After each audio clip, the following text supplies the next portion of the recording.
Hello everyone, आप सभी का मेरे चैनल एजुकेशन पॉइंट पे स्वागत है। रेशियो एनालिसिस की सीरीज को कंटिन्यू करते हुए आज हम पढ़ेंगे सोल्वेंसी रेशियोज के बारे में। सोल्वेंसी रेशियोज को कैलकुलेट किया जाता है किसी भी फर्म की एबिलिटी को चेक करने के लिए कि क्या वो अपने लॉन्ग टर्म लायबिलिटीज को टाइम पे कर पाएगी या नहीं कर पाएगी। इस रेशियो से हमें ये पता लगता है कि कितना अमाउंट जो है वो हमने आउटसाइड के सोर्सेज से रेज किया है। ये रेशियो हमें फर्म की एबिलिटी को बताती है कि वो कितना क्विकली अपने इंटरेस्ट कॉस्ट को रेगुलरली पे कर सकती है या फिर अपनी लॉन्ग टर्म लायबिलिटीज जो है उनको मेच्योरिटी के टाइम पे कर पाएगी। इसके अंदर हम 5 रेशियोज को पढ़ेंगे। डेब्ट equity ratio, total asset to डेब्ट ratio, proprietary ratio, interest coverage ratio and डेब्ट टू कैपिटल एम्प्लॉयड रेशियो। सबसे पहली रेशियो है डेब्ट इक्विटी रेशियो। ये रेशियो हमें बताती है relationship between the long term debts and shareholders fund. It indicates the proportion of funds required by long term borrowings in comparison to shareholders fund. तो ये हमें proportion बताती है कि शेयर होल्डर फंड्स के comparison में आपने कितना लॉन्ग टर्म बोरोइंग किया हुआ है। इस रेशियो से हम ये चेक कर सकते हैं कि किसी भी बिजनेस की जो फाइनेंशियल पॉलिसीज हैं वो कितनी अच्छी हैं। डेब्ट इक्विटी रेशियो को कैलकुलेट करने का फॉर्मूला रहेगा डेब्ट डिवाइडेड बाय इक्विटी, यानी कि long term debts divided by share holders fund, जिसको हम नेटवर्थ भी बोलते हैं। लॉन्ग टर्म डेब्ट्स में क्या क्या चीजें हम इंक्लूड करते हैं? हम एक लॉन्ग टर्म बोरोइंग्स को इंक्लूड करते हैं और लॉन्ग टर्म प्रोविजंस को इंक्लूड करते हैं। लॉन्ग टर्म बोरोइंग्स और लॉन्ग टर्म प्रोविजंस हमेशा पेबल होने चाहिए after 12 months of the date of balance sheet.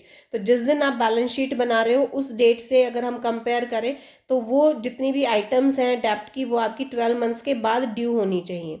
इसके बाद शेयर होल्डर्स फंड में हमारे पास क्या क्या चीजें इंक्लूड होंगी? सबसे पहला शेयर कैपिटल, जिसमें इक्विटी और प्रेफरेंस शेयर कैपिटल को इंक्लूड करते हैं।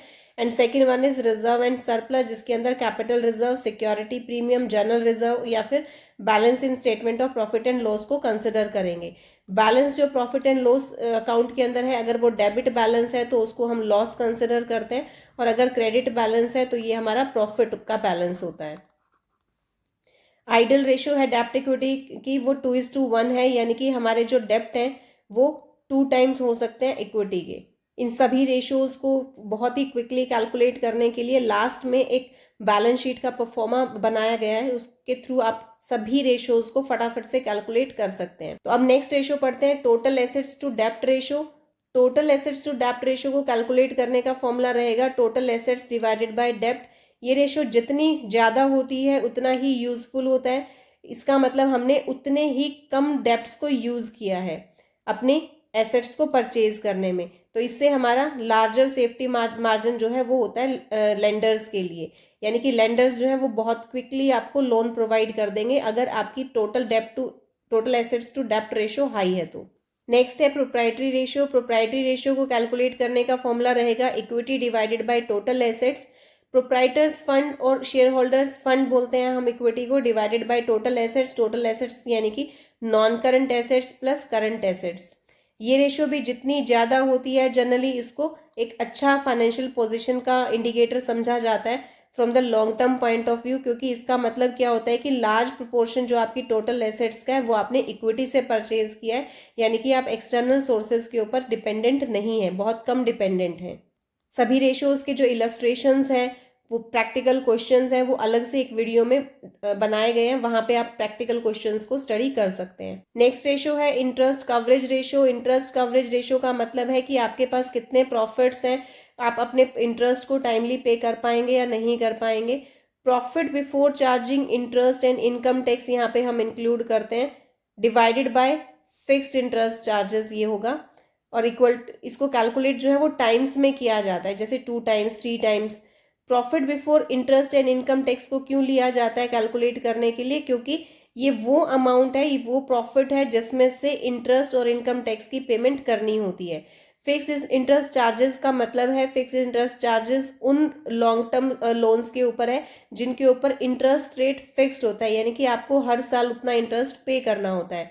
इस रेशियो का सिग्निफिकेंस क्या है? ये रेशियो इंडिकेट करती है कि आपके इंटरेस्ट का कितने गुना आप प्रॉफिट्स अर्न कर रहे हो। जितनी ज़्यादा ये रेशियो होगी इट मीन्स इतना बेनिफिशियल है, लेंडर आपको उतना क्विकली जो है वो लोन प्रोवाइड कर देगा।